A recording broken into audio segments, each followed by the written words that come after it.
नमस्कार दोस्तों, कहानियों की श्रृंखला में आज सुनेंगे मालती जोशी जी की कहानी प्यार के दो पल बहुत हैं। लेकिन उससे पहले मेरा आपसे विनम्र अनुरोध है कि अगर मेरे द्वारा सुनाई हुई कहानियाँ आपको अच्छी लगती हैं तो मेरे चैनल को सब्सक्राइब ज़रूर करें, लाइक करें और अपने दोस्तों और परिचितों में शेयर भी करें। बेल आइकन दबाना बिल्कुल भी ना भूलें। आज सुनिए प्यार के दो पल बहुत हैं। स्वेटर हाथ में थामे हुए मैं कोई 10 मिनट से काउंटर पर खड़ी थी। लाल रंग की ज़मीन पर दौड़ते हुए सफ़ेद खरगोश की एक एक भंगिमा मुझे याद हो गई थी। उस डिज़ाइन का एक एक फंदा मेरे जहन में उतर गया था, परंतु सेल्समैन को मेरी ओर देखने की फुर्सत नहीं थी। दुकान के सारे अमले का ध्यान दुकान के मुख्य द्वार की ओर सिमट गया। शायद किसी वीआईपी कस्टमर की आमद थी। लोग वहाँ बिछे जा रहे थे और मैं तथा मुझ जैसे सामान्य ग्राहक असहाय भाव से अपनी बारी की प्रतीक्षा कर रहे थे। धीरे धीरे मेरी असहायता खींच में बदल गई और मैंने तल्खी से कहा, भाई साहब, क्या 1 मिनट इधर देखेंगे? मेरी आवाज़ शायद ज़्यादा ही ऊंची हो गई थी। वह एकदम सचेत हुआ और मुझसे मुखातिब होकर बोला, हाँ बोलिए मैडम। बोलना क्या है, घंटे भर से इस स्वेटर के दाम पूछ रही हूँ, आपको फुर्सत ही नहीं है। उस पर प्राइस टैग लगा हुआ है मैडम, आप चाहती तो इतनी देर में पढ़ सकती थी। मुझे अपनी भूल का एहसास हुआ। फिर भी अपनी झेंप मिटाते हुए मैंने कहा, वह तो बताने वाली प्राइस है, देने वाली कीमत बोलिए। मैडम, यह स्टोर है, गुमटी नहीं है, यहाँ मोल भाव नहीं होता। उसने जैसे मुझे मेरी औकात बता दी थी। एक तीखा सा उत्तर मेरी ज़बान पर आ गया था, पर उसे सुनने की फुर्सत नहीं थी। उसे किसी और ने आवाज़ दी और पुलोवर्स का एक बंडल लेकर वह नीचे वाले काउंटर में चला गया था। मैं निरुपाय भाव से उसे देखती रह गई। बहन जी, मेरे बगल में खड़े सज्जन ने कहा, आप बेकार हलकान हो रही हैं। इस समय कोई आपकी ओर ध्यान नहीं देगा। दुकान में कलेक्टर की मैसेज आई हुई हैं। इस समय और किसी की पूछ परख नहीं होगी। क्या मतलब? क्या कलेक्टर की मिसेज ही पैसे देती हैं? हम लोग क्या सेंत मेत में खरीदते हैं? आप उल्टा बोल रही हैं। सेंत मेत में तो ये बड़े लोग ही खरीदते हैं, ऊपर से रौब भी झाड़ते हैं। भाड़ में जाए ऐसा रौब, मैंने कहा और पैर पटकते हुए बाहर चली आई। करीब दर्जन भर आंखें मेरी ओर घूम गई थीं। शायद उनमें मिसेस कलेक्टर की भी आंखें हों, पर मुझे परवाह नहीं थी। मैं तो इतना ताव में थी कि अपने बच्चे को भी भूल गई थी। बेचारा बबलू घिसटता हुआ मेरे पीछे पीछे चला आया था। मैं उसी तैश में सीढ़ियाँ उतर रही थी कि किसी ने पुकारा, आशु, अश्विनी। चौंक कर देखा, दुकान के लाउंज में सिगरेट के कश लेता हुआ एक सुदर्शन व्यक्ति खड़ा है। लोग हाथ बांधे उसके आसपास खड़े हैं। आशु, मुझे पहचाना नहीं? मैं रवि, मतलब रविशंकर माथुर, हमारे नए कलेक्टर। पेपर में तो पढ़ा था, पर पता नहीं था कि आप ही होंगे, मैंने मरियल सी आवाज़ में कहा। अच्छा, ये मैं आप कब से हो गया? और सुनाओ, यहीं हो आजकल? और यह आपके साहब जाते हैं, द ओनली चाइल्ड। बरखुरदार, अपना नाम बताइए। और इनके पापा कहाँ हैं, क्या करते हैं? मुझे याद नहीं कि उसने और क्या क्या पूछा। मैंने कितने प्रश्नों के उत्तर दिए, कैसे दिए। बाद में लगा कि अच्छा होता कि उसकी किसी भी बात का जवाब न देती, सीधे पीठ फेर कर चली आती। उसके प्रजाजनों के सामने उसकी अच्छी किरकिरी होती। पर वह मुलाकात इतनी अप्रत्याशित थी कि उस समय तो मैं बौखला ही गई थी। वह तो मुझे अपनी पत्नी से भी मिलवाना चाह रहा था, पर मेरी ज़रा भी इच्छा नहीं थी। मिसेस कलेक्टर के सम्मान में अभी भीतर जो नाटक हो गया था, उसकी उसे जानकारी नहीं थी। पर उस औरत से सामना करने का मुझमें न हौसला था, न शौक ही था। कितनी हसरत से, कितनी हिम्मत जुटाकर शहर की उस सबसे महंगी दुकान में पाँव दिया था। इस बार तय कर लिया था कि अपने लाडले की 5वीं वर्षगांठ पर इसी दुकान से ड्रेस खरीदूंगी। पर सारा मूड हवा हो गया। मन तो हुआ था सीधे घर लौट जाऊं, पर बबलू जो साथ में था, उसे निराश करने की तो मैं कल्पना भी नहीं कर सकती थी। और उसे तो सिर्फ कपड़ों से मतलब था, खिलौनों से मतलब था। सस्ती महंगी दुकान से उसे कोई फ़र्क नहीं पड़ता था। लिहाजा अपने को ठेल कर मैं दुकानों में जाती रही। केक का ऑर्डर दिया, रिटर्न गिफ्ट के लिए चीज़ें खरीदी, नाश्ते का सूखा सामान लिया, फिर उसकी मनपसंद ड्रेस लेकर हम घर लौट आए। चलते चलते उसने एक गन की भी फरमाइश कर दी थी, सो वह भी पूरी करनी पड़ी। लौटकर खाना बनाने की ताकत नहीं थी, सो मैं पाव भाजी लेती आई थी। खाकर मैं तो निढाल होकर बिस्तर पर लेट गई। बबलू अपनी गन से कारगिल खेलता रहा। मैं मुग्ध भाव से उसका एकल अभिनय देखते हुए दुकान का अप्रिय प्रसंग भूलने की चेष्टा करती रही। बिस्तर पर लेटे लेटे जब मैंने अपने मन को ईमानदारी से टटोला तो पता चला दुकान में जो घटा वह अप्रिय तो था, पर अप्रत्याशित नहीं था। हम मध्यम वर्गीय खरीदारों को तो दुकानदारों के ऐसे तेवर झेलने की आदत होती है। मन में जो कसक रहा था वह कुछ और ही था। उसका सीधा संबंध रवि से था। आदरणीय रविशंकर माथुर जिलाधीश जी, जीवन के इस मोड़ पर टकराने की क्या ज़रूरत थी? एक वक्त था जब मैंने आपका साथ चाहा था, पर उस समय तो आप मुंह मोड़कर चले गए थे। मैंने महत प्रयास से उस अध्याय को जिंदगी की किताब से फाड़ फेंका था। मन को एकदम कोरा बनाकर उस पर एक नई इबारत लिखनी शुरू की थी। मेरे इस सायास आयोजन में आपकी दखलंदाजी क्यों? अनचाहे मन अतीत की ओर लौट गया। कितनी पुरानी बात थी, 20-22 साल तो हो ही गए होंगे, पर वह दंश, वह घाव जैसे आज भी उतना ही ताज़ा है। एमए प्रीवियस में पढ़ रही थी मैं। उस दिन फाइनल वालों का फेयरवेल डिनर था। बन संवर कर मैं ठीक 7 बजे हॉल पर पहुंच गई थी। कार्यक्रम की कंपेयरिंग मुझे ही करनी थी, मुझे और रवि को। हम दोनों ने जैसे कॉलेज के हर फंक्शन का ठेका ले रखा था, फिर ये तो हमारा अपना कार्यक्रम था। रवि, आ जाओ, थोड़ी स्क्रिप्ट की आउटलाइन बना लेते हैं। मेरी इस बात का जवाब दिया नरेंद्र ने। बोला, उससे क्या फेयरवेल स्पीच करवाती हो, बल्कि तुम्हें तो उसके लिए भी एक फेयरवेल नोट बनाना चाहिए। एक बुके उसके लिए भी मंगवाओ। मतलब मेरा यार दिल्ली जा रहा है। मैंने प्रश्नार्थक दृष्टि से रवि की ओर देखा। बड़े बेलौस अंदाज में बोला, हाँ आशु, नरेंद्र ठीक कह रहा है, मैं दिल्ली जा रहा हूँ। लेकिन क्यों? आईएएस की कोचिंग के लिए। छोटे चाचा आजकल वहीं हैं। उन्होंने कहा है कि आईएएस अगर करनी है तो यहाँ आकर कोचिंग लो। तो क्या परीक्षा नहीं दोगे? फाइनल होता तो शायद दे भी देता, पर अब 1.5 साल बर्बाद करने में कोई तुक नहीं है। ये 2 साल वहाँ लगा दूंगा तो ज़िंदगी बन जाएगी। मुझे और भी बहुत कुछ पूछना था, पर तभी छात्रों का एक हुजूम सा भीतर दाखिल हुआ और बात वहीं ख़त्म हो गई। बात क्या, मेरा तो पूरा मूड ही ख़त्म हो गया। उस दिन का सारा कार्यक्रम मैंने बड़े बेमन से निपटाया। रवि लेकिन बहुत खुश था, पूरे समय चहक रहा था, लोगों की बधाइयाँ ऐसे स्वीकार कर रहा था मानो सचमुच सिलेक्शन ही हो गया हो। मुझे उसके जाने का दुख ज़्यादा था या कि अपने अहम को ठेस पहुँचने का, यह मैं खुद ही तय नहीं कर पा रही थी।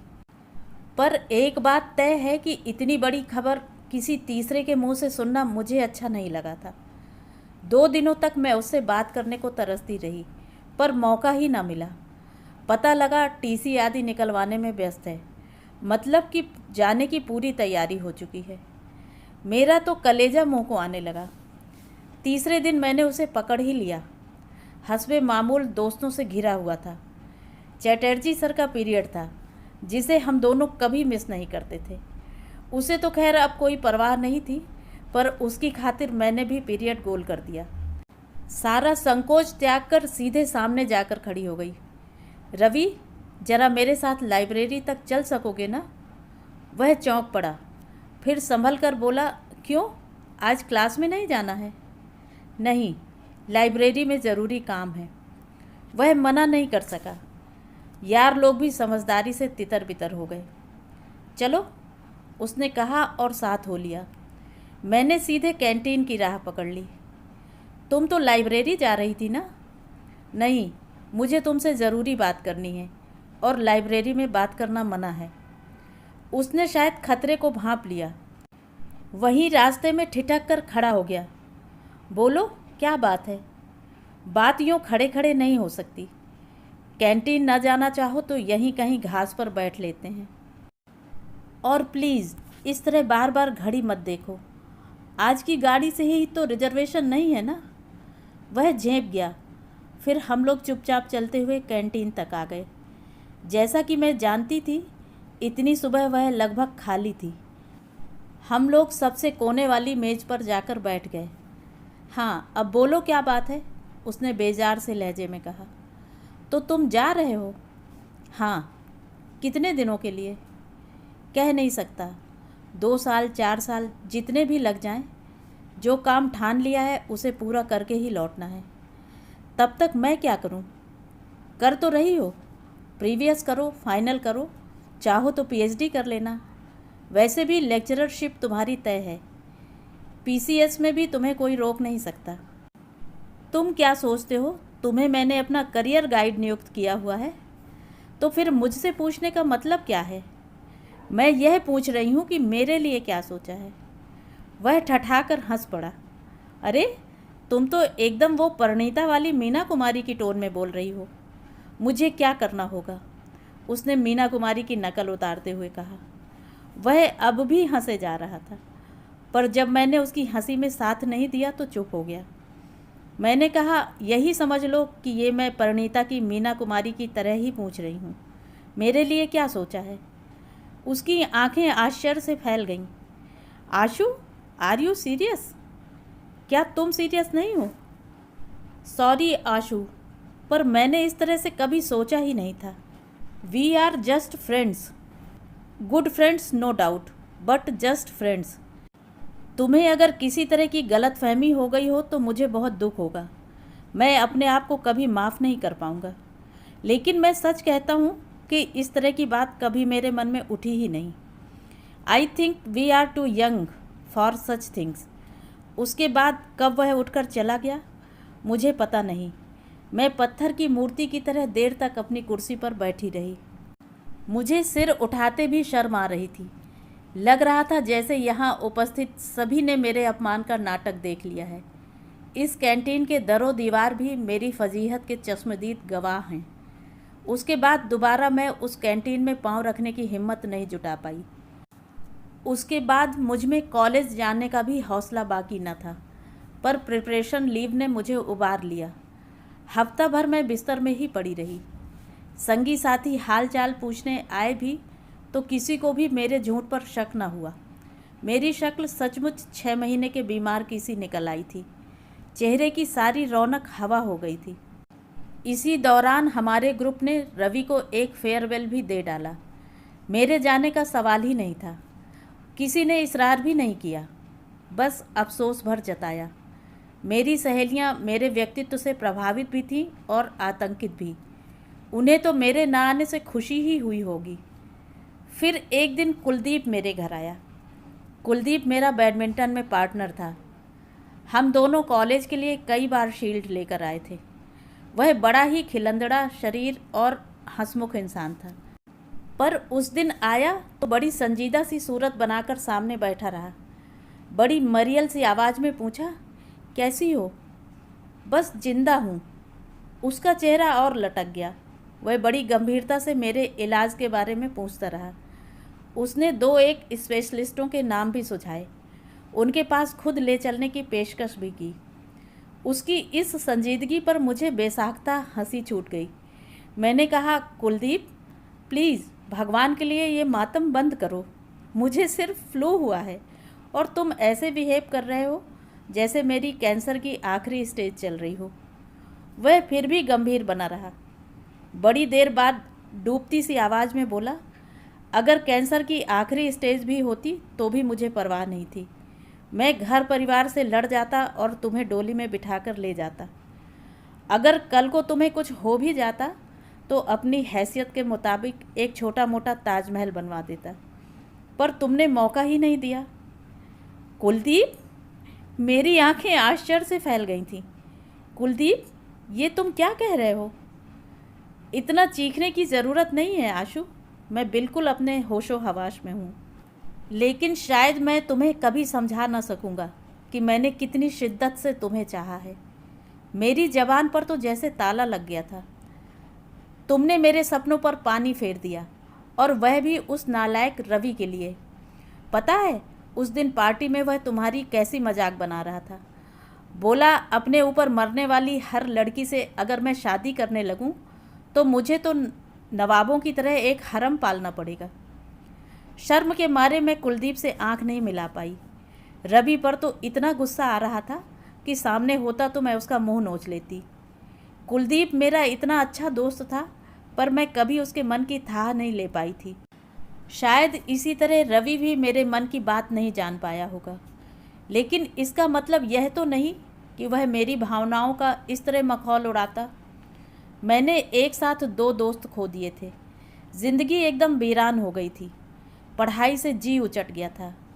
कोई मुनासिब सा बहाना मिलता तो मैं परीक्षा भी नहीं देती, पर मजबूरी थी। रिजल्ट देखकर मुझे कोई आश्चर्य नहीं हुआ, क्योंकि मैं जानती थी कि मैं क्या करके आई हूँ। पर घर वाले सख्ते में आ गए। पापा तो रीवैल्यूएशन की ज़िद पर अड़े थे। बड़ी मुश्किल से उन्हें मनाया जा सका। फाइनल तक आते आते मन का गुबार काफ़ी हल्का हो चला था। पढ़ाई भी मैंने जमकर की, पेपर्स भी ठीक ठाक ही दिए, पर पिछली कसर पूरी ना हो सकी। सारा करियर चौपट हो गया। रिजल्ट आते ही माँ ने हल्ला मचाना शुरू किया तो पापा भी चेते। उन्होंने ज़ोर शोर से वर शोधन शुरू कर दिया। बेचारे कहाँ कहाँ से मेरे लिए रिश्ते ढूंढ कर लाते थे। मैं हर एक में अपने सपनों का राजकुमार खोज रही थी, पर निराशा ही हाथ लगती थी। कुछ लोगों ने स्वयं ही मुझे नकार दिया। उनकी दृष्टि में मेरी शैक्षणिक योग्यता उनके अनुरूप नहीं थी। एक जगह लगा कि बात लगभग तय सी है। व्यक्ति सुदर्शन था, नौकरी भी अच्छी खासी थी। भाभी ने ज़रा डांट कर ही ताकीद कर दी थी कि नखरे मत करना, ऐसे लड़के रोज़ रोज़ हाथ नहीं आते। चाय के दौरान उस सज्जन ने पूछा, आप नाटकों में काम करती थीं? हाँ, कॉलेज में अक्सर किया है। अभिजीत को जानती हैं? हाँ, हम दोनों ने 1-2 प्लेस साथ में किए हैं। फिर तो वह आदमी ऐसे चुप हो गया जैसे मुंह में ज़बान ही ना हो। जाते जाते भैया से कह गया कि हमारे भरोसे ना रहें। बाद में पता चला कि यहाँ आने से पहले अभिजीत वर्मा ने उसे मेरे बारे में काफ़ी कुछ बताया था। वह काफ़ी कुछ क्या था पता नहीं, पर वह मनगढ़ंत तो था ही। बाद में पता चला कि मैं एक मेधावी छात्रा थी, अच्छी वक्ता थी, उत्तम खिलाड़ी थी। बीए फाइनल में मैंने सर्वोत्तम छात्रा का खिताब भी जीता था। मेरी लोकप्रियता पर मुझे और परिवार वालों को नाज था, पर अब उसी का नकारात्मक पहलू सामने आ रहा था। हमारा समाज इतना खुलापन, इतनी लोक मान्यता बर्दाश्त नहीं करता। शादी के मामले में तो बिल्कुल ही नहीं। मुझे एकाएक उन आयोजनों से, उस चर्चा से वितृष्णा हो गई। मैंने बीएड करने की ठान ली। उन दिनों प्रवेश परीक्षा का चक्कर नहीं था। मुझे आसानी से प्रवेश मिल गया। बीएड के बाद सरकारी नौकरी मिलने में कोई दिक्कत नहीं हुई। पहली पोस्टिंग इसी सुदूर कस्बे में हुई थी। माँ की इच्छा थी कि मैं किसी स्थानीय स्कूल में नौकरी कर लूँ। पैसा कम मिलेगा तो क्या, अलग गृहस्थी का खर्च भी तो बचेगा। शादी के लिए दौड़ धूप करने में भी आसानी होगी। इसी दौड़ धूप से तो मैं बचना चाहती थी। मैंने सरकारी नौकरी की जिद नहीं छोड़ी। पापा थे तब तक मेरे स्थानांतरण के लिए हाथ पैर मारते रहे। 2 साल बाद उनकी भी मृत्यु हो गई। माँ मेरे पास आ गईं। शादी का प्रसंग टलता चला गया। मम्मा, पापा कब आएंगे? बबलू मेरे गले में अपनी दोनों बाहें डालकर पूछ रहा था। मैं एकदम चौंक कर उठ बैठी। मेरी शादी का प्रसंग टला कहाँ? उसका उपसंहार तो यहाँ सामने बैठा हुआ है। बताओ ना मम्मा, पापा कब आएंगे? मैंने घड़ी की ओर देखा। बाप रे, 11:15 हो रहे थे। 11 बज रहे हैं बेटा, तुम अभी सोए नहीं? मैं पापा के पास सोऊंगा। पापा तो सुबह आएंगे बेटा, अभी तो बस में वो बैठे ही होंगे। तुम सुबह उठोगे ना, उससे पहले ही वे पहुंच जाएंगे। प्रॉमिस? नींद से बोझिल पलकों को झपकाते हुए उसने पूछा। प्रॉमिस, मैंने कहा। मेरी ओर से आश्वस्ति पाते ही उसने पलकें मूंद लीं। थोड़ी ही देर में उसकी नाक बजने लगी। मैंने बड़े विश्वास के साथ पापा की ओर से प्रॉमिस कर दिया था, क्योंकि जानती थी कि वे अपने बेटे के जन्मदिन पर ज़रूर आएंगे, भले ही उन्हें बॉस से लड़ जाना पड़े। घर परिवार को समर्पित औरतें तो बहुत मिल जाती हैं, पर पुरुष बिरले ही नज़र आते हैं। खासकर उनका बच्चे के प्रति ममत्व तो अगाध है। उसकी तुलना में मैं 19 ही बैठती हूँ। उनका अपना परिवार बहुत जल्दी बिखर गया था, इसीलिए ये इतने भावुक हैं। 10 वर्ष की उम्र में माँ को और 14 वर्ष की आयु में पिता को खोकर इन्हें बहन की शरण में जाना पड़ा। बहन तो अपनी थी, स्नेहमयी थी, पर उस परिवार में वे कभी सहज न हो सके। उनके जीजा जी ने उन्हें कभी यह भूलने नहीं दिया कि वे दूसरों की रोटियों पर पल रहे हैं। जीजा जी हमेशा अपने स्वर्गीय सास ससुर को कोसते ही रहते कि इतनी बड़ी जिम्मेदारी तो सौंप गए, पर खर्चने के लिए एक फूटी कौड़ी भी नहीं छोड़ी। इन्होंने किसी तरह ग्रेजुएशन तक सब्र किया, फिर जो पहली नौकरी हाथ लगी पकड़ ली और घर छोड़ दिया। पर जहाँ भी रहे आधा वेतन बहन को बराबर भेजते रहे। 10 साल बाद जीजा जी न रहे तब बहन ने ही इसरार किया कि अब यह दान खाता बंद करो, मेरे बेटे कमाऊ हो गए हैं, अब तुम अपनी ज़िंदगी संवारो। बहन ने ही आगे बढ़कर शादी के लिए पहल की। उन दिनों मेरी शादी की चर्चा भी फिर से प्रासंगिक हो चली थी। माँ बीमार चल रही थी, मरने से पहले मेरे हाथ पीले कर देना चाहती थी। घर परिवार का, बेटे बहू का सुख भोगना चाहती थी।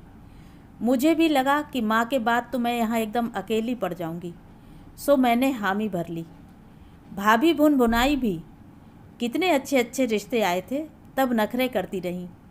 भाग्य में बाबू ही लिखा था तो कोई क्या करे। मुझे लेकिन कोई मलाल नहीं था। अफसर हो या बाबू, मेरी मांग में सिंदूर देने वाला कोई मिल गया था, यही बहुत था। उस सिंदूर की छाया में अब निरापद में अपना अकेलापन काट सकूंगी। सालों से कस्बे के उस स्कूल में पढ़ा रही थी, बुढ़ा रही थी। 32 साल की उम्र में सपने तो सब हवा हो गए थे। शादी बस एक समझौता था परिस्थितियों से। मैंने इस शादी से कोई उम्मीद नहीं बांधी थी, पर मेरे नए नवेले पति ने मुझे एक बार फिर सपनों की दुनिया में पहुंचा दिया। शादी के बाद वे मुझे मसूरी घुमाने ले गए। उन्होंने मुझे उपहारों से लाद दिया, महंगे होटल्स में खाना खिलाया, टैक्सी में दर्शनीय स्थलों की सैर कराई। वे 8 दिन मेरे जीवन के सबसे अच्छे दिन थे। मैं खूब एंजॉय कर रही थी, पर मन में एक बात बार बार उठ रही थी कि इतनी साधारण सी नौकरी वाला यह शख्स इतना शाह खर्च कैसे है। ज़रूर कोई ऊपरी आमदनी का जरिया होगा, पर वह समय इतनी ऊंच नीच सोचने का नहीं था। हर क्षण को भरपूर जी लेने का था। पर हर सपना कभी न कभी टूटता ही है। हमारी छुट्टियां भी समाप्त होने को थीं। नौकरी पर लौटने से पहले पति का घर देखने की इच्छा हुई, क्योंकि शादी तो ननंद जिज्जी के घर से ही हुई थी। असली ससुराल तो वही थी जहां पतिदेव का निवास था। छुट्टी के आखिरी 2-3 दिन हमने वहीं बिताए। उस रात मैंने खाना बनाया तो वे अपलक मुझे ताकते रहे। खाना खाते समय इतनी तारीफ़ की कि मैं संकोच से गड़ ही गई। कहा भी कि आपको इतना आश्चर्य क्यों हो रहा है, मैं तो सालों से खाना बना रही हूँ। हर हिंदुस्तानी लड़की कम से कम दाल चावल सब्जी रोटी तो बना ही लेती है। फिर भी वे उसी तरह अभिभूत बने रहे। सुबह जब बिस्तर में चाय दी तो हर्ष और विस्मय से उनकी आंखें छलक रही थीं। मुझे लगा कि अब चाय की तारीफ में भी कसीदे पढ़े जाएंगे, पर जब बड़ी देर तक कोई बात नहीं हुई तो मैंने चौंक कर देखा। वे चाय का कप हाथों में थामे मुझे एकटक देख रहे थे। मैं कमरा साफ कर रही थी। झाड़ू रोककर मैंने पूछा, ऐसे क्या देख रहे हैं? सोच रहा हूँ कि जो हाथ बैडमिंटन की रैकेट थामने के लिए बने थे आज झाड़ू लगा रहे हैं। बैडमिंटन? मेरे मुंह से अनायास ही एक उसास निकल गई। पता नहीं कितनी पुरानी बात हो गई है, अब तो याद भी नहीं आता कि कभी खेलती थी। यही तो मैं कह रहा हूँ, तुमने गलती की जो खेलना छोड़ दिया। चाहती तो किसी बैंक वगैरह में आसानी से जॉब पा जाती। वे लोग तो स्पोर्ट्समैन को हाथों हाथ लेते हैं। कुलदीप भी तो लग गया था शायद केनरा बैंक में, अब तो बड़ा अफसर बन गया होगा। आप कुलदीप को जानते हैं? हाँ, मैं तो सबको जानता हूँ। कुलदीप, अभिजीत, रविशंकर, असलम, कविता, सुलेखा। पता है, वह सुलेखा एक बार इटारसी में मिली थी। बाप रे, क्या मोटी हो गई है। आप इन सब को कैसे जानते हैं? उन्होंने कोई उत्तर नहीं दिया। चाय का कप तिपाई पर रखकर वे उठे। एक बड़ी सी ट्रंक में से उन्होंने एक फ़ोटो निकाला और मेरे सामने कर दिया। फ़ोटो बहुत पुराना था, पर मैं पहचान गई। वह हमारा बीए का ग्रुप फ़ोटो था। सामने की पंक्ति में हम 8 लड़कियां थीं। रजनी, सुलेखा, शाहीन, मैं, करुणा, गीता, पूनम और कॉलेज की ब्यूटी क्वीन सुगंधा। आपके पास ये फ़ोटो? मेरी बात पूरी होने से पहले ही उन्होंने अपनी उंगली एक बिंदु पर रख दी। तीसरी या चौथी पंक्ति में वह थे। चेहरा तब इतना भरा हुआ नहीं था, पर मैं पहचान गई। आप हमारी क्लास में थे? मेरे आश्चर्य का अंत न था। हाँ, लेकिन सिर्फ जनरल इंग्लिश की क्लास में ही हम लोग साथ बैठते थे। शेष सब्जेक्ट तो अलग थे ना। पर मुझे तो याद नहीं आ रहा। कैसे याद आएगा? पूरे 85 लोगों की क्लास थी और सारे वक्त शोर ही तो होता रहता था। कैसे कैसे तो लोग पढ़ाने आ जाते थे। सक्सेना सर, अवस्थी सर, बस रोल कॉल होने तक लोग क्लास में बैठते थे। बाद में तो कोई उनकी सुनता ही नहीं था। और वो पाठक सर की तो तुम लोग क्या गत बनाते थे। आपको यह भी याद है? हाँ, बैक बेंचर्स और करते क्या हैं, केवल मज़े ही तो लेते हैं।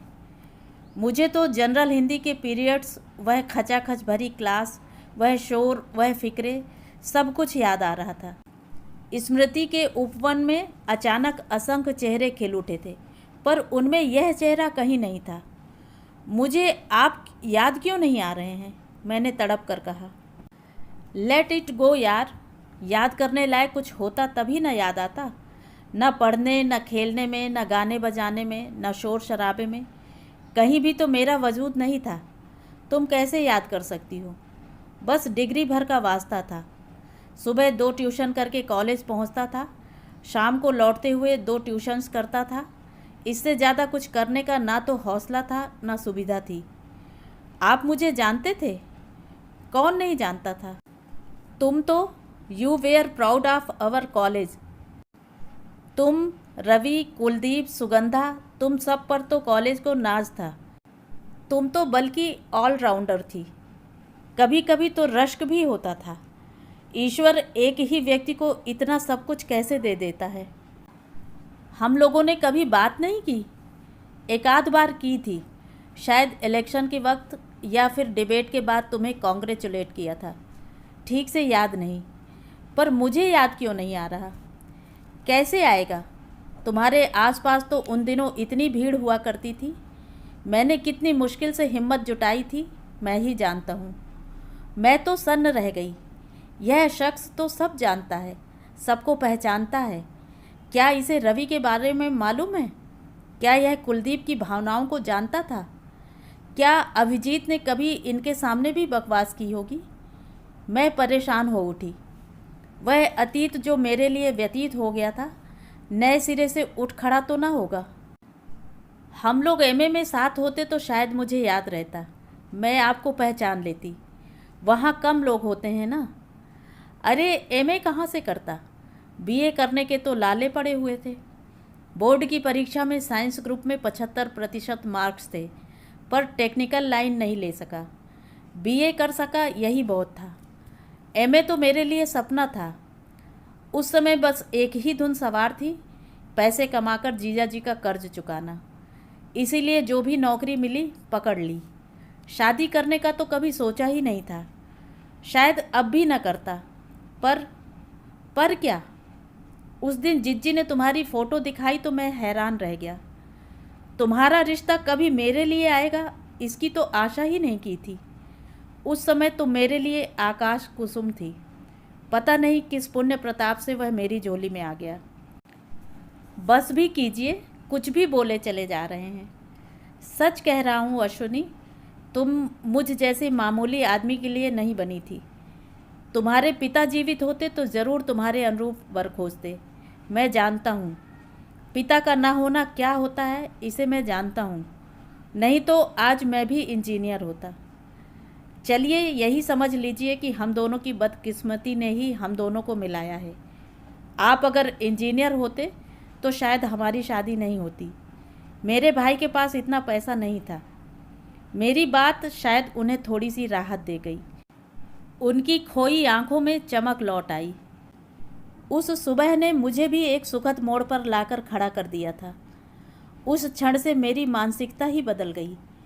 यह शादी मैंने मजबूरी में स्वीकार की थी, पर पति के इस रहस्योद्घाटन ने मेरे जीवन को एक नया अर्थ दे दिया।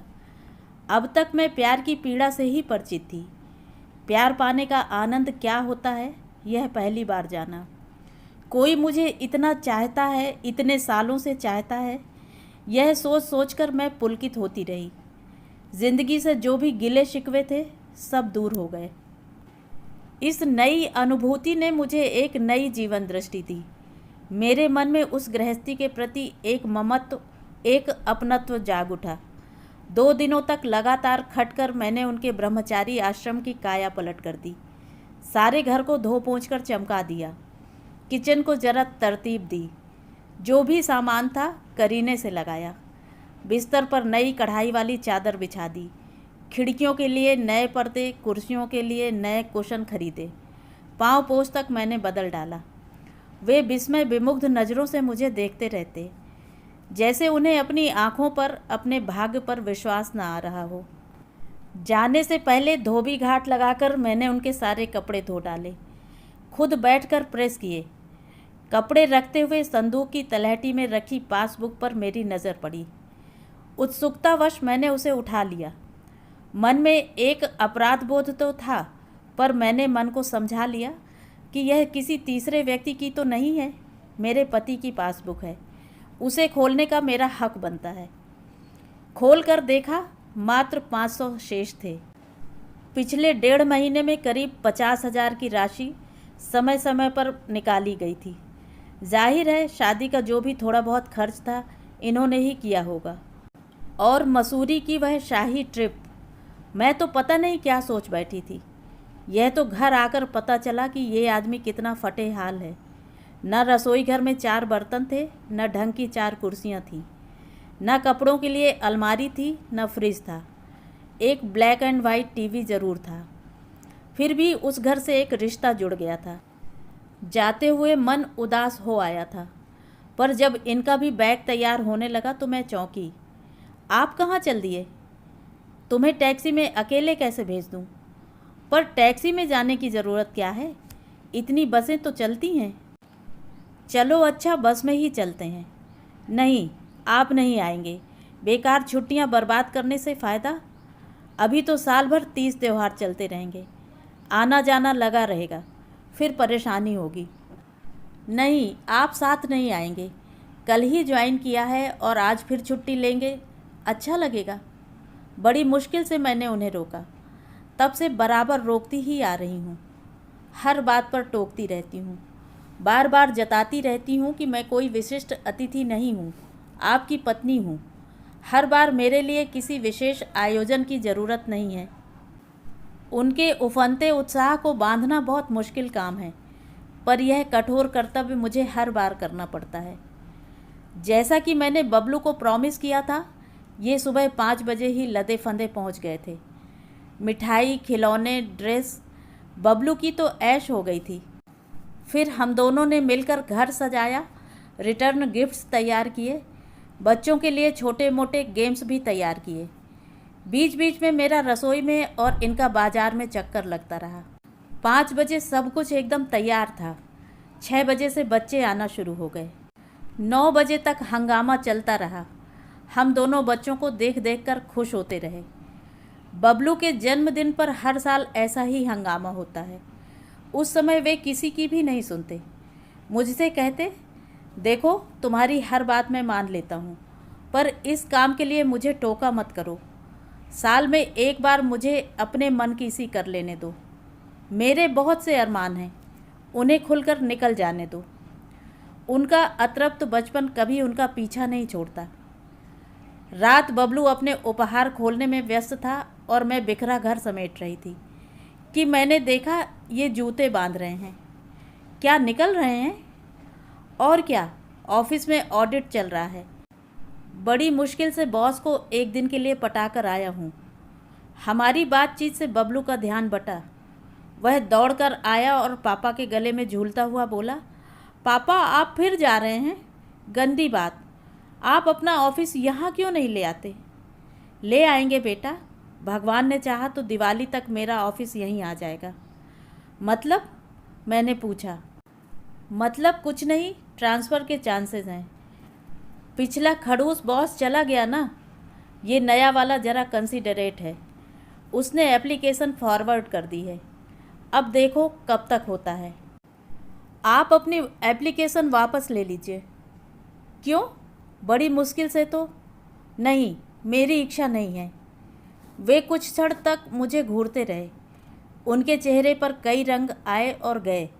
मुझे डर लगा कहीं वे कुछ गलत ना सोचने लगे, इसीलिए जल्दी से स्पष्टीकरण दे डाला। सुनिए, वो अपनी क्लास में रवि माथुर था ना, वह यहाँ कलेक्टर बनकर आ गया है। तो मैं नहीं चाहती आप अपने क्लास फेलो के मातहत काम करें। पागल हुई हो? कलेक्टर से भला मेरा क्या लेना देना? फिर भी वह ज़िले का राजा होता है, कभी भी सामना हो सकता है। इस हिसाब से तो तुम भी उसकी प्रजा में शुमार हो। तो तुम अपना ट्रांसफ़र करा लो, फिर कल को उसकी पोस्टिंग वहाँ हो गई तो फिर कहीं चल देंगे। बबलू बारी बारी से हम दोनों के चेहरे देख रहा था। जब उसके पल्ले कुछ नहीं पड़ा तो वह वापस जाकर खिलौनों में उलझ गया, पर उसका ध्यान उचट गया था। वह बार बार नज़र उठाकर हमें देख रहा था, हमारी बातें समझने की चेष्टा कर रहा था। अश्वनी, वे गंभीर स्वर में बोले, मैं इसीलिए हमेशा कहता हूँ कि ये मास्टरी तुम्हें फपती नहीं है। तुम एक बाबू की बीवी बनने लायक नहीं हो। तुम्हें तो किसी अफसर की बीवी बनना चाहिए था। देखिए, अगर मेरे भाग में अफसर की बीवी बनना लिखा होगा तो किसी दिन आप भी ऑफिसर बन जाएंगे, पर भगवान के लिए बार बार ऐसी बातें मत किया कीजिए। वे एक फीकी हंसी हंस दिए। मेरी तो कभी कोई महत्वाकांक्षा नहीं रही, पर तुम्हारे लिए ज़रूर लगता है। काश मैं कोई कायदे का आदमी बन पाता। कायदे के आदमी और कैसे होते हैं? मैंने उनके कंधे पर सिर रखकर कहा। हमें उस मुद्रा में देखकर बबलू भी पास खिसक आया था। मैंने उसे थपथपाते हुए कहा, एक फूल सा बच्चा, एक प्यार करने वाला पति। सच मानिए, औरत को इससे अधिक कुछ भी दरकार नहीं होता। तो ये थी कहानी। कहानी आपको कैसी लगी? कमेंट करके ज़रूर बताएं।